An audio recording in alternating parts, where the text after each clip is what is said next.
Hello friends, एक बार फिर आप सभी का स्वागत है। तो 10th क्लास के स्टूडेंटों के लिए आज मैं लेकर आया हूं महत्वपूर्ण प्रश्न। जैसा कि आप जानते हैं, अर्धवार्षिक परीक्षा चल रही है, जिसके लिए मैंने कुछ मोस्ट इंपोर्टेंट प्रश्न निकाले हैं। तो ये है वो आपके सामने। अगर आपको वीडियो में साफ न दिख रहा हो तो मैं आपको एक एक प्रश्न बोल दे रहा हूँ, आप इनको नोट कर लें और इनको अच्छे से याद कर लें। हो सकता है कि इनमें से कुछ प्रश्न आपके प्रश्न पत्र में कल आ जाए। तो चलते देखते हैं। पहला प्रश्न है, प्रथम व द्वितीय विश्व युद्ध को समझाइए। प्रथम और जो द्वितीय विश्व युद्ध है, इसके बारे में आपको पूरा डिटेल से पढ़ना है, तारीखों के साथ। कितने साल चला, कितने देशों में इनमें भाग लिया, इन युद्धों में कितने देशों ने भाग लिया, सभी चीजें इसमें डिटेल से पढ़ना है। इन दोनों में से एक ना एक क्वेश्चन आपका जरूर आएगा, चाहे तो वो आपका रिक्त स्थानों में आ जाए, असत्य या सत्य में आ जाए, या फिर प्रश्न भी आ जाए विस्तार से लिखने के लिए। तो आप इनको अच्छे से पढ़ लें, प्रथम और द्वितीय विश्व युद्ध को। इसके बाद फिर आपका है रूसी क्रांति, रोलेट एक्ट, फ्रांस की क्रांति। इन तीनों के बारे में भी आपको डिटेल में याद करना है। इन तीनों में से भी एक आपका एग्जाम में जरूर आएगा। ठीक है।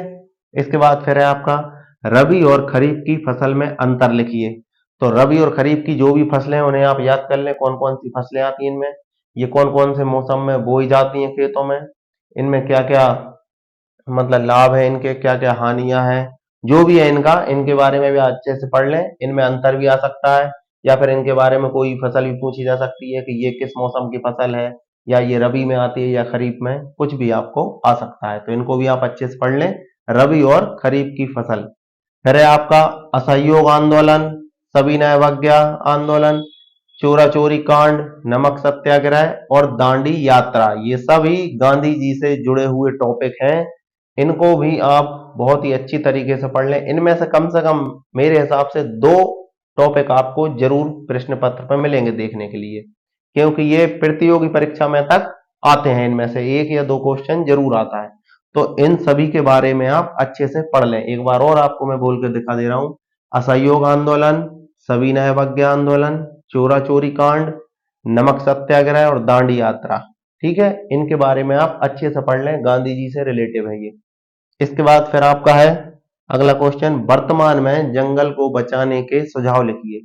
जो हमारा जंगल है, वन, इसे वन संरक्षण भी मतलब दूसरे हिसाब से भी आ सकता है क्वेश्चन, वन संरक्षण के उपाय लिखिए, या फिर इनमें मतलब क्या क्या हानियां हो रही हैं जंगलों को काटने से, ऐसा भी आ सकता है क्वेश्चन, या बचाव के सुझाव लिखिए, है ना। कैसा भी आपका क्वेश्चन आ सकता है। तो ये आप जंगल के बारे में भी अच्छे से पढ़ लें, जो हमारे वन है ना। और इसके बाद फिर आपका अगला क्वेश्चन है, लोहा और इस्पात उद्योगों को समझाइए। ठीक है, लोहा और इस्पात में आपको इनके उद्योग हैं उनको समझाना है, कैसा काम होता है, कहाँ पे सबसे ज्यादा है हमारे देश में, क्या क्या इनमें बनता है, या फिर इनमें अंतर भी आ सकते हैं। फिर आपका अगला क्वेश्चन है, मृदा संरक्षण से आप क्या समझते हैं। काली, लाल और जलोढ़ मिट्टी, इनकी आपको विशेषताएं भी लिखनी है ना। तो इनकी विशेषताएं भी आ सकती हैं। या फिर आपका मृदा संरक्षण है तो मृदा अपरदन भी आ सकता है। मृदा अपरदन या मृदा संरक्षण में अंतर आ सकता है। तो मृदा संरक्षण और मृदा अपरदन आप बहुत अच्छे से पढ़ लें। और ये तीन मिट्टियां जो मैंने लिखी हैं, इनकी आप विशेषताएं भी पढ़ लें। कौन सी मिट्टी में कौन सी फसल सबसे ज्यादा उगती है। जैसे कि कपास के लिए मैंने अभी पिछली वीडियो में बताया था, कपास के लिए कौन सी मिट्टी उपयोगी है, तो वो है काली मिट्टी। ठीक है, इसी प्रकार से आप इन तीनों मिट्टी के बारे में पढ़ लें, उनकी विशेषताएं पढ़ लें, और मृदा संरक्षण और मृदा अपरदन भी पढ़ लें। इसके बाद आपका है, आयात व निर्यात को विस्तार से समझाइए। अब आयात और निर्यात सभी देशों में चलता है। ठीक है, आयात मतलब कोई भी चीज खरीदना, और निर्यात मतलब कोई भी चीज बेचना या फिर किसी दूसरे देश में भेजना। ठीक है, आयात मतलब हम किसी दूसरे देश से आयात कर रहे हैं, किसी भी चीज को मंगा रहे हैं, जैसे कि पेट्रोल है दूसरे देशों से हमारे यहाँ आता है ना। ओमान देश हो गया, जैसे कि ओमान से हमारे यहाँ पेट्रोल आता है, उसके बदले में हम कोई भी और वस्तु निर्यात करते हैं। जैसे हमारे यहाँ फसल ज्यादा होती है तो गेहूं हम वहां पे निर्यात करते हैं। जिस देश में पानी नहीं है वहां पर हम पानी बेचते हैं। ऐसा ही मतलब ये आयात और निर्यात को विस्तार से इनको पढ़ लेना, इन दोनों टॉपिक में से भी क्वेश्चन आएगा आपका। फिर आपका है, भारत के मानचित्र के को नाम के साथ दर्शाइए। अब देखिए, ये मोस्ट इंपोर्टेंट प्रश्न है, ये हर बार परीक्षा में आता है, चाहे वो आपकी वार्षिक परीक्षा हो या फिर आपकी अर्धवार्षिक परीक्षा हो, और तिमाही परीक्षा में भी ये आया था। अब भारत का जो मानचित्र है, तो आप नक्शे आते हैं 1-1 रुपए के बाजार में, तो वो आप ले लें या फिर पेन से भी रफ रजिस्टर पे बना बना के देखें, और उनमें जो मेन चीज है, मतलब मोस्ट इंपोर्टेंट जो पार्ट है हमारे भारत में, सबसे पहले राज्यों को दर्शा लें पेन से। बार बार आप करके देखेंगे, 8-10 बार में आपको सभी चीजें याद हो जाएंगी।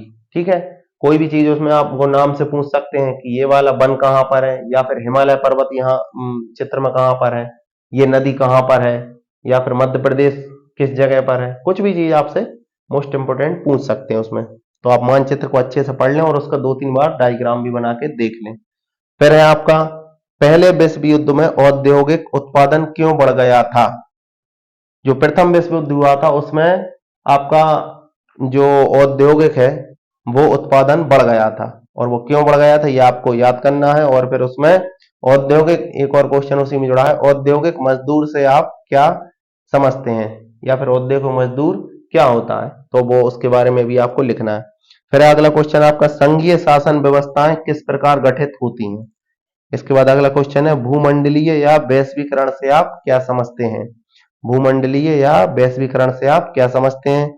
अगला क्वेश्चन है, संसाधन से क्या समझते हैं, उसके प्रकार भी लिखिए। संसाधन जो भी हैं उनसे आप क्या समझते हैं, उनसे क्या काम किया जाता है, इनको विस्तार में लिखना और उसके प्रकार भी बताना। फिर है आपका मृदा अपरदन क्या है, कारण के साथ लिखिए। देखिए मैंने अभी बताया था आपको ये मृदा संरक्षण, ये भी आ गया आपका मृदा अपरदन क्या है और उसके कारण क्या है।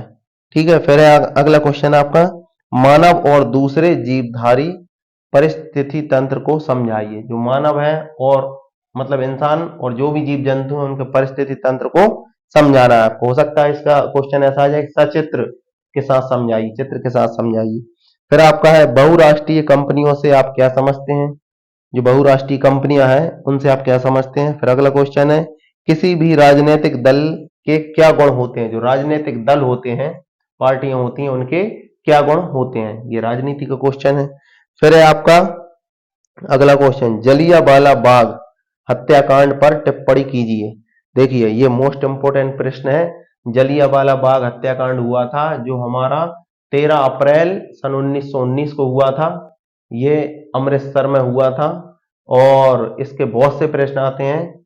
इसमें जो आता है मोस्ट इंपोर्टेंट प्रश्न वो होता है कि किसने ऑर्डर दिया था गोली चलाने का, तो ये किसकी वजह से हुआ था, या फिर तो वो था जनरल डायर। जो जनरल डायर था अंग्रेजों का, उसने ऑर्डर दिया था, तो सभी पे वहां पे गोलियां चलाई गई थी, वहां पे बहुत से लोग मारे गए थे। ठीक है, तो ये जलियांवाला बाग हत्याकांड आप पूरा डिटेल में विस्तार से पढ़ लें, इसके बारे में कुछ भी प्रश्न आ सकता है। फिर आपका अगला क्वेश्चन है, केंद्रीय बैंक से क्या समझते हैं? केंद्रीय बैंक जो है उनसे आप क्या समझते हैं? और इसी में है आपका प्रश्न, आरबीआई के काम लिखिए, कार्य लिखिए। ठीक है, जो आरबीआई है, रिजर्व बैंक ऑफ इंडिया, जिसे बैंकों का बैंक भी कहा जाता है। ऐसा एक ऑप्शनल क्वेश्चन भी आ सकता है कि बैंकों का बैंक किसे कहा जाता है, तो बैंकों का बैंक आरबीआई को कहा जाता है। आरबीआई मतलब रिजर्व बैंक ऑफ इंडिया, जिससे हमारी सारी बैंकें चलती हैं या जुड़ी हुई हैं, या मान्यता प्राप्त होती है आरबीआई से किसी बैंक की। ठीक है, तो उसके अपन को काम यहां पर आपको याद करना है। फिर है आपका अगला क्वेश्चन, मरुस्थलीय मृदा की विशेषताएं लिखिए। ये भी आ गई एक मिट्टी वाला क्वेश्चन, मरुस्थलीय मिट्टी। फिर अगला क्वेश्चन आपका, भारत की प्रमुख खाद्य फसलों के नाम व उनकी विशेषताएं लिखना है। ठीक है, आपको भारत की खाद्य फसलों के नाम लिखना है और उनकी विशेषताएं।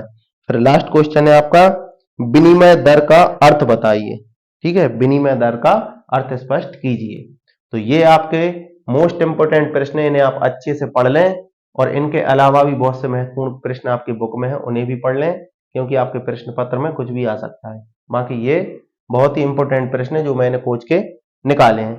ठीक है, तो आगे के पेपरों के लिए भी मैं आपके लिए इंपॉर्टेंट प्रश्न ढूंढकर और पेपर में आपको बनाकर वीडियो में डालूंगा। तो आप मुझसे जुड़े रहिए, अरविंद जी के सेंटर को शेयर और लाइक करते रहिए। आप सभी का धन्यवाद।